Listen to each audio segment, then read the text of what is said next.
Buen día, chicos. El día de hoy vamos a hablar de un personaje, digamos, pintoresco. ¿Por qué pintoresco? Porque fue muy polifacético, porque fue divertido, porque se involucraba en terrenos que incluso uno no pensaría que pudiera involucrarse por tan distinto que sería de su campo de acción. Vamos a hablar de Juan José Arreola, un escritor mexicano que nació en 1918 en Guadalajara y murió en la Ciudad de México en el 2001. Vamos a hablar de este escritor que les decía abarcó muchas facetas. Él desde niño tuvo como que problemas para sus estudios en lo económico y decidió trabajar. Él participaba en muchas labores. Él incluso se metió a trabajar de actor. Él trabajaba en revistas, trabajaba en periódicos, ya escribía siendo bastante joven. Empezó escribiendo algunos poemas. Él es ensayista, pero sobre todo es un gran cuentista. Él está catalogado como dentro del realismo mágico, así como lo veíamos con Gabriel García Márquez, y nos dice que hay estudiosos que nos dicen que el cuento El guardagujas, que es uno de los más conocidos de este autor, es el mejor cuento del realismo mágico o realismo fantástico escrito en México. Es el que les pido a ustedes que lean. Está ya con las actividades para realizar en este día miércoles y van a leerlo, no es extenso y ahorita vamos a hablar acerca de ese cuento, qué es lo que nos quiere decir. Les voy a decir cuál serían las posibles interpretaciones porque dicen no hay una que sea 100% certera, pero vamos a hablar acerca de ellas. Lo que ustedes tienen que hacer es leer el cuento y contestar de qué se trata y lo que ahí se les está pidiendo. Un guardagujas es el que, como guardavías, el que va moviendo las líneas férreas para que vayan tomando distintas direcciones. Aquí en este texto donde un hombre quiere llegar, como tiene su boleto y quiere llegar a la ciudad marcada como T, le dice al guardagujas un señor mayor que se encuentra ahí que a qué hora pasa el tren y entonces ahí empieza a transfigurarse la situación porque no es una situación ordinaria en donde alguien compra un boleto, llega el tren, lo aborda, se va hacia su destino, llega y concluye la situación. Aquí puede dice, tardar 5 años, 10 años, puede tardar más tiempo, por eso le recomienda que vaya y consiga una habitación a un hotel ahí cercano, si es que encuentra porque hay mucha gente esperando y que posiblemente el tren en lugar de llevarlo al lugar donde quiere ir lo lleve a otro. Entonces se van narrando situaciones fantásticas como cuando dice a veces el tren está semanas estacionado y nada más con la tecnología le va pasando las imágenes para que los pasajeros crean que sí están en movimiento y eso es para darles cierta tranquilidad. O hay lugares donde ni siquiera hay vías. Entonces hay unas situaciones fantásticas que ustedes lo entenderán cuando lo lean. ¿Qué nos quiere decir esto? Se ha dicho que es una crítica que se le hace, una crítica bastante jocosa también, que se le hace al sistema ferroviario mexicano que es caótico. Recuerden que durante la época de Porfirio Díaz, la línea ferroviaria eso es de lo que más creció, porque era lo que conectaba al país, el norte con el sur, el este con el oeste, por lo tanto las comunicaciones se daban vía férrea, sobre todo para transportar gran cantidad de mercancía, no se podía hacer de otra manera. Entonces las líneas ferroviarias fueron de gran auge en aquel momento, pero también nos decían el descuido que se da a las vías, no hay mantenimiento, que muchos las deterioraban porque asaltaban a los trenes, entonces iban quedando maltratadas. Pero igualmente nos dice, no hay un orden, porque así como estaba establecido que podía llegar a una hora, podían estar los pasajeros esperando más de ese tiempo, una hora, 2 horas, y la demora era bastante grande, no se tomaba con seriedad. Sin embargo, aquí también nos dicen que es la industrialización la que se hace presente en este cuento porque nos está moviendo como seres humanos de un lado a otro y que a veces vamos viajando de una manera rápida sin disfrutar de la misma vida y vamos de un lugar a otro para los negocios, para nuestras actividades comerciales, quizá para trabajo y que no nos detenemos a disfrutar de la vida, que aunque pasemos paisajes nunca los vemos porque siempre vamos inmersos en nuestra propia, en nuestro propio en nuestro propio pensamiento y lo que realmente nos interesa. En este caso, cuando estamos hablando acerca de este movimiento, nos dice que puede llevarnos a un destino diferente. ¿Y cuál es ese destino? Nos dice que también podría ser una alegoría de la vida, que nosotros estamos esperando el tren que es la vida y que queremos llegar a una meta determinada porque tenemos planes, porque lo hemos establecido de esa manera al haberlo planificado. Sin embargo, la vida nos va llevando por distintos caminos, distintos momentos, y quizás se va desviando de nuestros caminos esa vida que tenemos, y que aunque pretendamos llegar a esa misma meta, no lo vamos a hacer en una línea recta, sino que nos vamos a ir desviando por caminos como si fueran, haciendo la alegoría del tren, tomando dos pueblos, otros paisajes para llegar a la misma finalidad, pero finalmente quizá ni siquiera lleguemos a ella y nos desviemos y nos guste más otro camino, o la misma vida nos va llevando a otro lugar que ni siquiera teníamos contemplado. Entonces aquí también se nos está hablando de esa necesidad que tiene el ser humano de tener una meta, pero que a veces en el camino se modifica porque la vida es así, no se planea y que va a quedar de una manera certera de esa forma porque vamos cambiando, pero sí se tiene que mantener una idea hacia dónde se quiera llegar. También nos habla de las clases sociales. En una parte del cuento ustedes verán que nos dice que el cuento, perdón, que la marcha del tren a veces pasa por lugares donde solamente tiene una vía. Y entonces el tren se va de lado y el lugar donde está la vía, ahí ponen a los de primera clase porque pagaron más dinero y no sufren los estragos del golpeteo, y si son pobres se van del lado donde va a estarse golpeando y va a ser un viaje incómodo.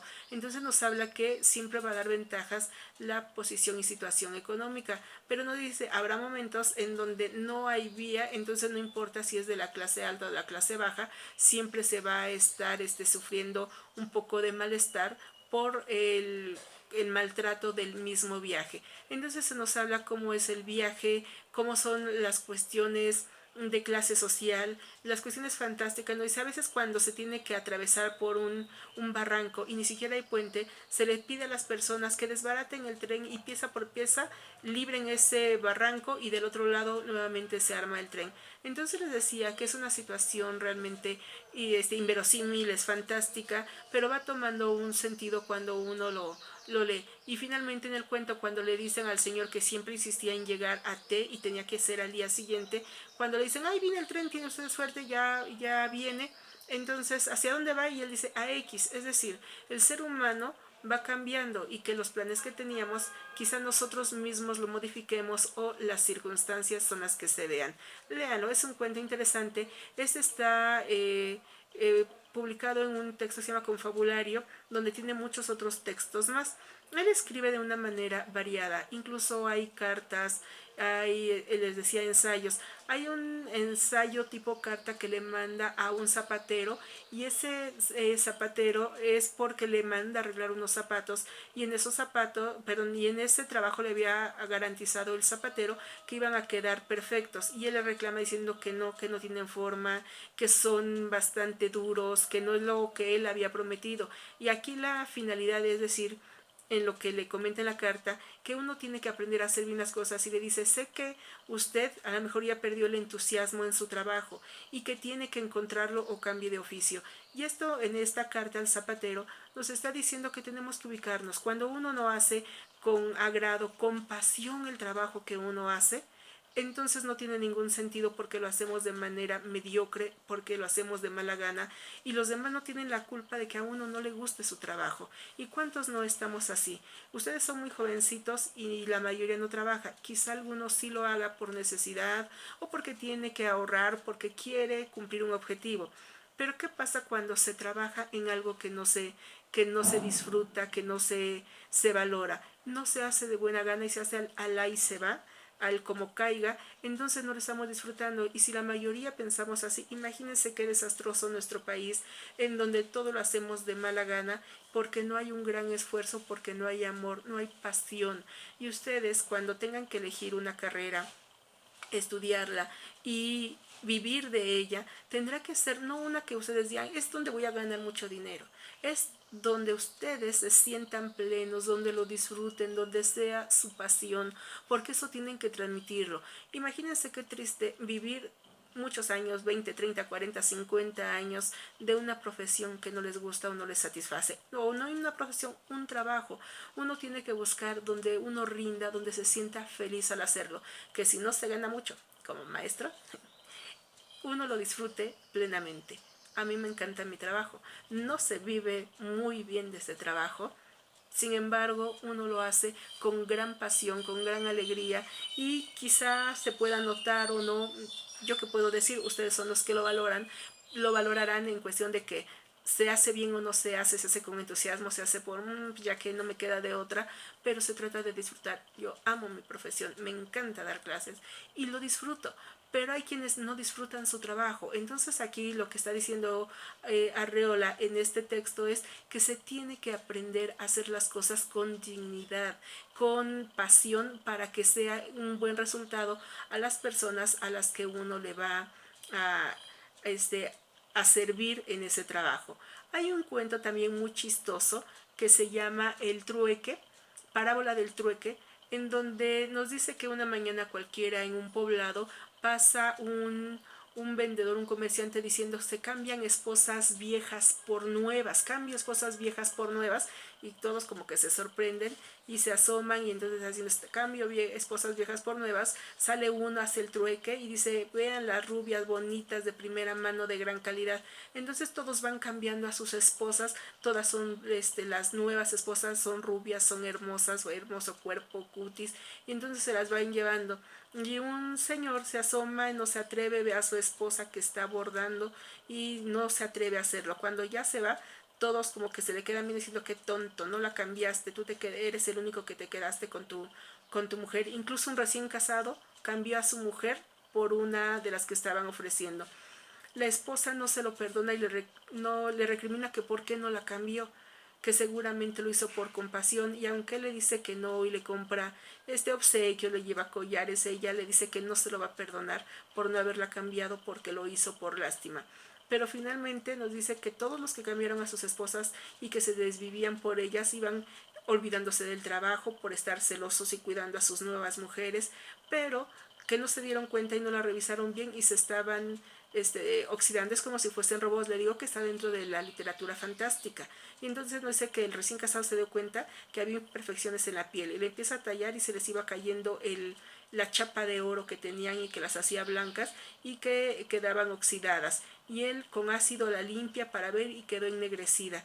Pero como la echó a perder más de lo que estaba, entonces dice que se queda con ella. Todos los demás que se empiezan a dar cuenta de que sus esposas empezaron a presentar fallas que ya no eran tan bonitas, en este momento querían buscar al comerciante para reclamarles por el cambio que les había hecho, porque los había timado y se había llevado a las mujeres que tenían y les había dejado unas que en apariencia eran hermosas, pero que no era lo que esperaban, porque finalmente se pusieron feas, no hacían nada, no cocinaban, solo estaban pendientes de sí mismas, acostadas en la cama o poniéndose lindas para salir.